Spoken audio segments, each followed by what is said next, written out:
मुंबई उपनगरामध्ये गेल्या 1.5 ते 2 तासापासून मुसळधार पाऊस कोसळतो आहे। मी सध्या आहे घाटकोपर अंधेरी लिंक रोडवर आणि आपण जर बघितलं तर या ठिकाणी मोठ्या प्रमाणात पावसाने आज मुंबई उपनगरामध्ये हजेरी लावलेली पाहायला मिळते आहे। एकूणच जे चाकरमाने आता घराकडे परतायत त्यांची मात्र मोठी तारांबळ उडालेली आहे। खरं तर गेल्या काही दिवसापासून पावसाची उघडझाप जी आहे ते मुंबईमध्ये सुरू होती, मात्र आजचा दिवस जर बघितला तर सकाळपासून पाऊस जो आहे तो हलका हलका बरसत होता, मात्र जशी जशी संध्याकाळ होत गेली हा पाऊस आहे त्यांनी जोरदार हजेरी मुंबई उपनगरामध्ये लावलेली आहे।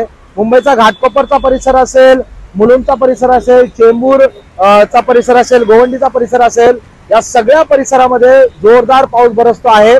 काही सकल भागांमध्ये पाणी देखील भरण्यास सुरुवात झालेली आहे आणि त्यामुळे आता जे चाकरमाने आपण पाहतोय घराकडे परत आहेत त्यांना मात्र मोठ्या त्रासाला सामोरं जावं लागतं आहे। एकूणच पुढील काही तास जर असा पाऊस बरसत राहिला तर मात्र मुंबईकरांना मोठ्या त्रासाला सामोरं जावं लागू शकतं।